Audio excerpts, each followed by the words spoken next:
There was a particular kind of arithmetic that frontier traders practiced in the years after the war, back when paper money was scarce and desperation was not. And it worked like this. A debt, once written down, could grow forever, because the man holding the ledger was also the man who decided what counted as payment. A sack of flour became a season of labor. A season became a year. A year became however many years the trader needed it to become. And along the Wind River country in the autumn of 1879, nobody had ever seen a soul walk out from under Silas Renner's ledger once they had walked in.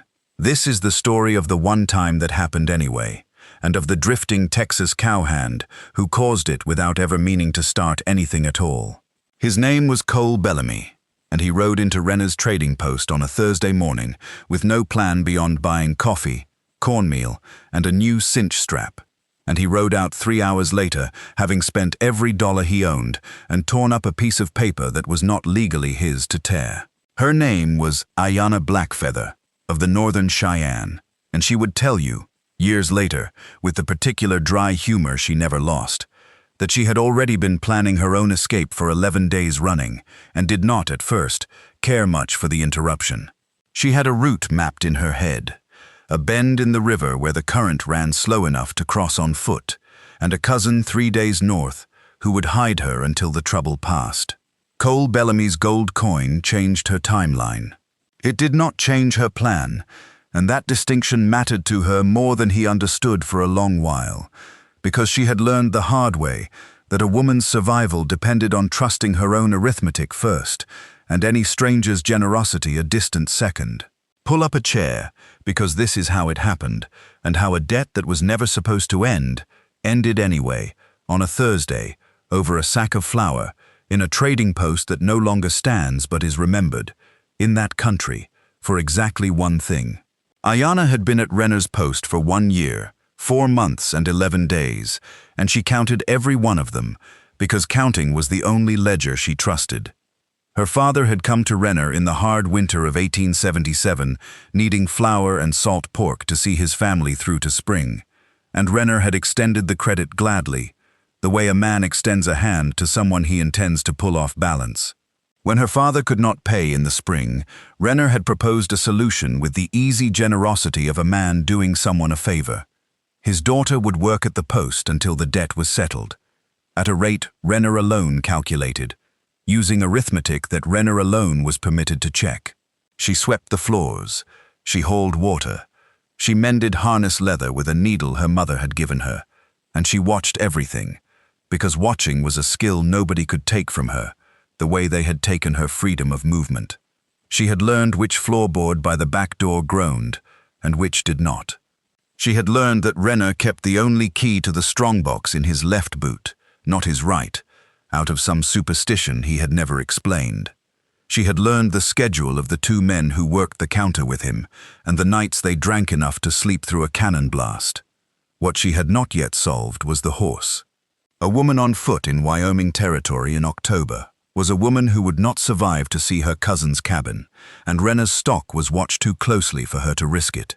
So she swept, and she counted, and she waited for an answer to arrive, without any particular faith that it would arrive in the shape of a man. The other workers at the post had stopped meeting her eyes months ago, not from cruelty, but from the particular shame of men who know an arrangement is wrong and lack the courage to say so out loud. Only one of them, an old freighter named Gus, who came through twice a season, ever spoke to her as though she were a person negotiating a temporary misfortune rather than property working off a permanent one.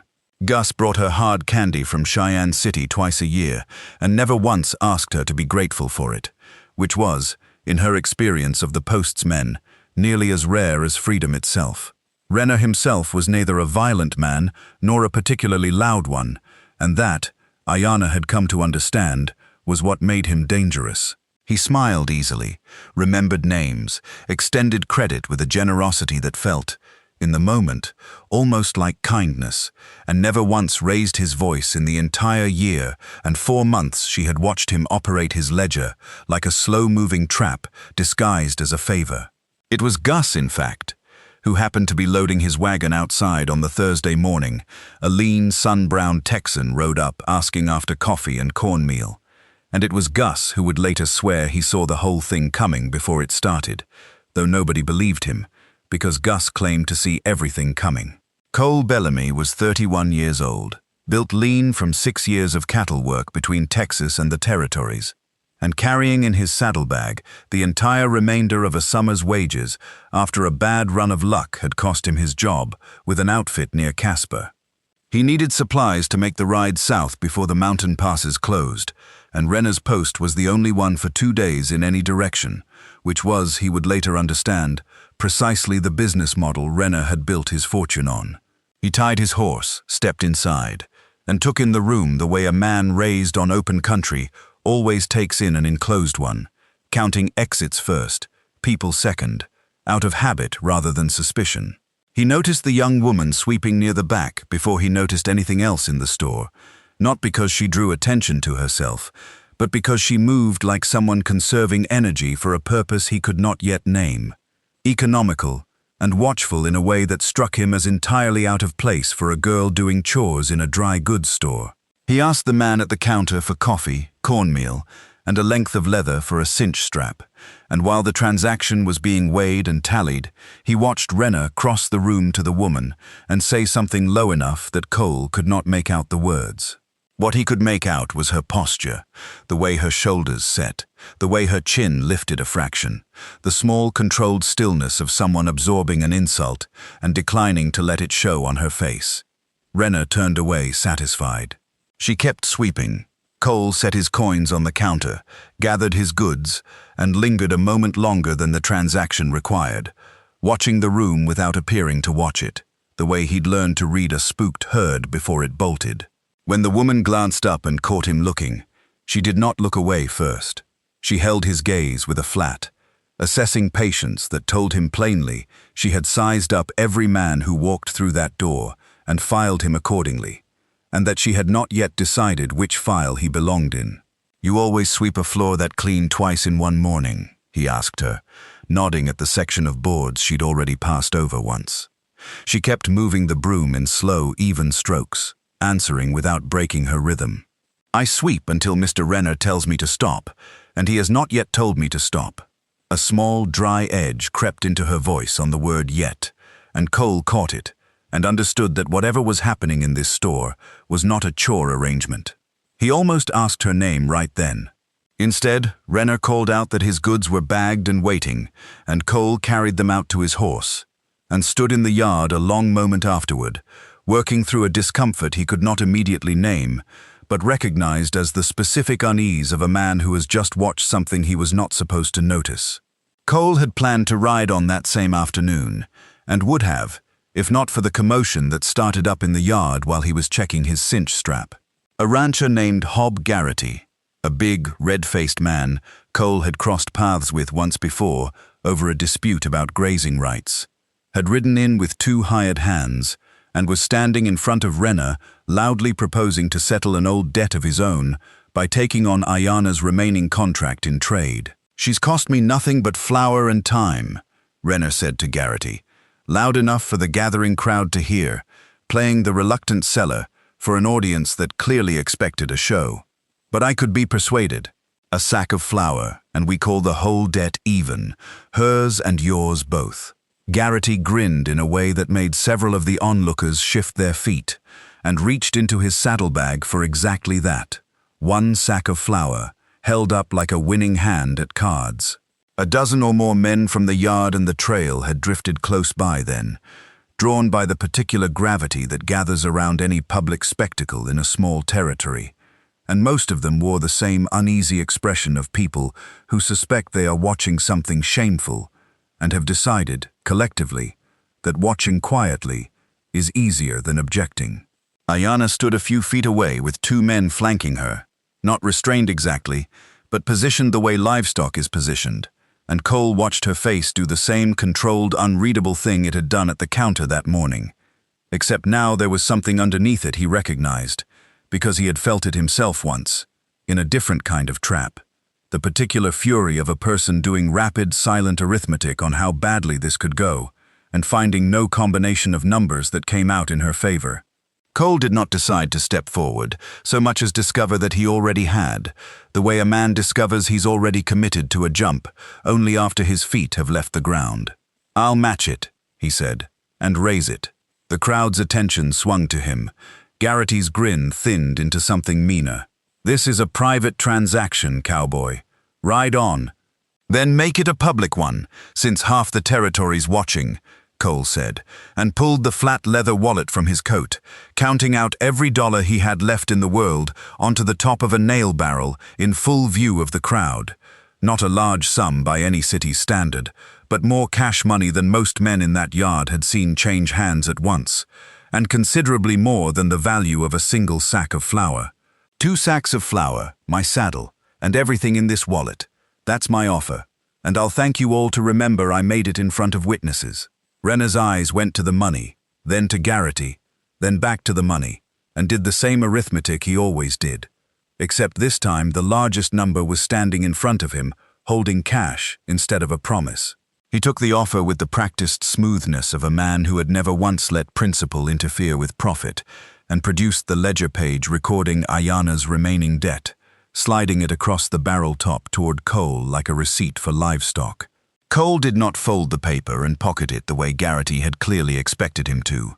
He struck a match from his coat pocket, held the corner of the page to the flame in front of the entire yard, and let it burn down to ash between 2 fingers before he dropped what remained.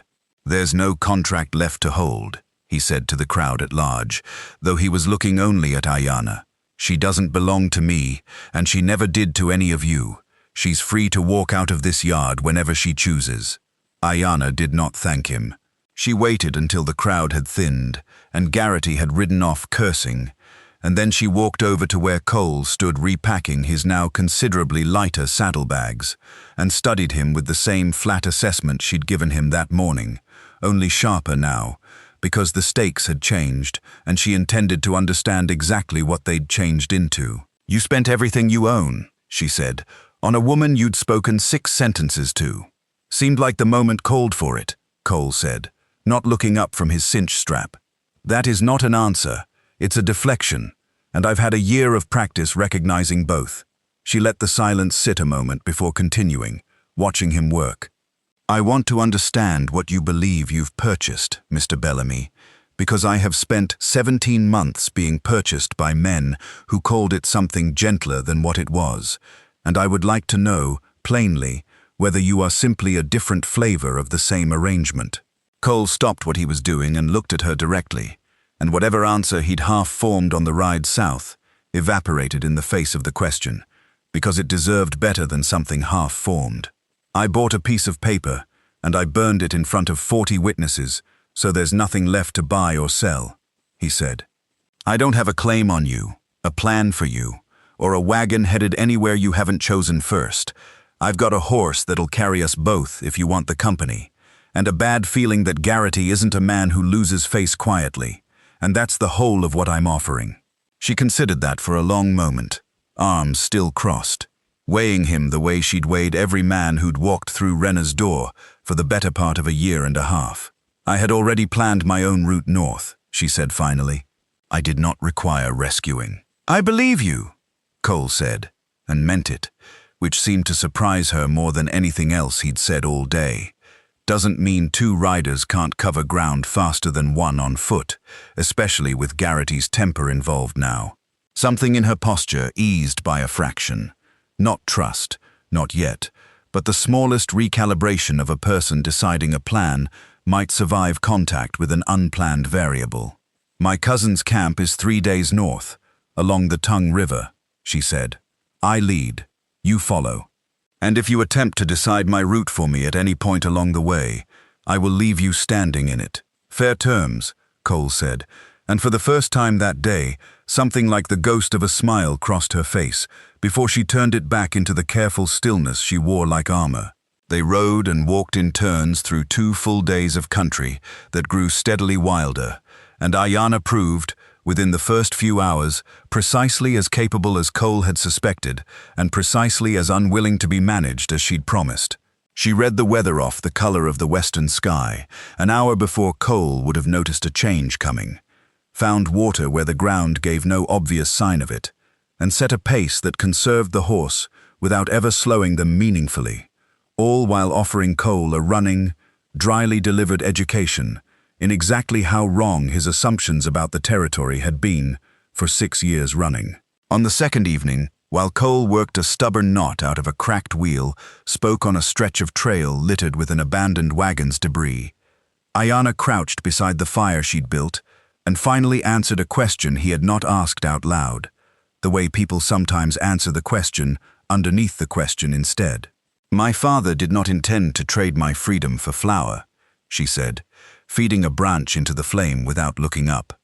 "He believed Renna's numbers because he wanted to believe them, and I have spent 1.5 years deciding whether to forgive him for that particular kind of hope." Cole set down his tools and let the silence hold rather than filling it, which he was beginning to understand was the correct response, more often than words were. "Sounds like a hard thing to carry," he said eventually. "It is lighter than carrying anger at him instead," she said, "though some days only barely." She looked up from the fire then, studying Cole across the flames with an openness he hadn't seen from her yet. "You should know I do not offer trust easily, Mr. Bellamy, and what you did today does not purchase it any faster than Garrity's flour purchased my labor. I intend to watch you a good while longer before I decide anything." "That's the only sensible arrangement I've heard all week," Cole said, and meant it plainly enough that she almost smiled again. They did not speak of romance, that night or the next, because neither of them was fool enough to mistake gratitude for something deeper this early, and both of them had been burned by people mistaking convenience for character. What grew between them instead, mile by mile, was a kind of respect, built from small evidence. The way he never once tried to walk her route for her, the way she began, without announcing it, to translate the meanings behind her own silences, instead of making him guess. By the third morning, when they crested the last ridge above the Tongue River Valley, and she pointed out smoke rising from a distant camp, something had shifted between them that neither had a name for yet, though both privately suspected the other felt it too. Garrity, it turned out, had not ridden home quietly to nurse his humiliation. He had spent 2 days gathering 4 hired men, and a story in which Cole's cash payment had somehow been fraudulent, a story just plausible enough to convince Renna to sign a paper declaring the sale void and the debt still owed. A piece of paper with no legal weight whatsoever, but Garrity had never needed legal weight before, only enough men riding with him to make the question of legality irrelevant. They caught up to Cole and Ayanna within sight of the Tongue River camp, close enough that the smoke from cooking fires was visible, but too far for anyone from the camp to reach them in time, which was precisely the calculation Garrity had made before pushing his men that hard over rough ground. Garrity reined up hard, his 4 men fanning out in a loose half-circle, and held up the worthless paper like it settled the matter. "Renna's voided the sale," he called out. "Says your money was short. She comes with me now, and you can ride on out of this without a bullet in you, cowboy, which is more generosity than you deserve." Cole's hand moved toward the rifle in his saddle scabbard, a decision made from instinct rather than strategy, and it was Ayanna's hand that stopped him, closing firm around his wrist before the motion finished. "Wait," she said quietly, not taking her eyes off Garrity's men. "Look at their horses, not their faces." Cole looked. The 4 hired hands' mounts were lathered and blowing hard, pushed too fast over rough country by men more interested in catching up than in horsemanship, while behind Garrity's group, barely visible over a rise, 3 riders were closing fast on horses that were fresh, moving with the flat-out efficiency of people who knew this ground, the way Cole knew a cattle trail. Ayanna had spotted her cousin's scouts before Garrity's men had any idea they were being watched at all. "My cousin's men have been shadowing us since yesterday afternoon," she said, low enough for only Cole to hear, a note of grim satisfaction under the calm. "I saw their sign this morning and said nothing, because I wanted to see what kind of man you'd be if trouble found us before I could warn you." She released his wrist. "You did well. Now let them finish this. It isn't only your fight to win, and it never was." The 3 riders from the camp arrived at a gallop moments later, and the arithmetic of the standoff changed entirely the instant Garrity's men found themselves outnumbered by riders who knew the terrain, the weather, and each other far better than 4 exhausted hired hands ever could. Garrity's bluster collapsed, the way bluster generally does, once the numbers stop favoring it, and within a few tense minutes he was riding back the way he'd come, his voided paper scheme worth exactly as much as the paper itself, which was nothing at all. Ayana's cousin, a sharp-eyed woman named Taka who ran the camp's affairs with the same efficiency Ayana had shown on the trail, welcomed her home with an embrace that lasted long enough to make clear exactly how much fear had been living underneath a year and a half of careful silence on both their parts. Cole stood at a respectful distance, holding his horse's reins, uncertain of his welcome, and entirely prepared to make camp on his own a mile off, if that was what courtesy required. It was Taka who came to him first, studying him the way her cousin had studied him 3 days earlier, though with rather less suspicion built up over rather less time. You spent everything you owned on a stranger's freedom, and then walked 3 days into country that could have killed you twice over, expecting nothing in return, she said. Either you are a very foolish man, or you are exactly the kind of foolish this family has been waiting to meet. I'll let you decide which, Cole said, and Taka's answering laugh was the first sound of genuine warmth he'd heard since Renner's yard, 3 days and 1 entire life ago. He stayed through that first night as a guest, and then through the following week as something less easily named, splitting wood and mending harness and asking more questions than he answered, learning the shape of a life he had never once considered living, before a Thursday morning and a sack of flour changed the entire direction of it. Ayana watched him settle into her family's rhythm with the same careful attention she'd given every decision of the past week, and on the 7th evening, sitting beside the fire with the whole camp quiet around them, she finally said the thing she'd been turning over since the trail. I told you once that what you did not purchase my trust any faster than Garrity's flour purchased my labor, she said, watching the flames rather than him, though her voice carried none of the guarded distance it had that first evening. I want you to know that you have earned it since, on your own, 1 day at a time, the only way trust was ever going to be earned with me. Cole did not reach for her hand, not yet, understanding without being told that this was a moment to be met with the same patience she had shown him from the very first morning. I'm not in any hurry, he said instead. Never have been. About the things that matter. She looked at him then, and the smile she gave him was no longer a ghost of one but the whole unguarded thing, warm in the firelight. Good, she said, because I intend to make you earn quite a bit more before I decide what comes next. But I find, to my considerable surprise, that I don't mind the waiting. Outside the circle of firelight, the Wind River country stretched on toward Renner's trading post and the ledger that no longer held any claim over her, and toward a life neither of them had planned that Thursday morning, and toward whatever came next for a cowboy who'd spent everything he owned on a debt that was never his to pay, and found, in the end, that he'd gotten back considerably more than he'd spent.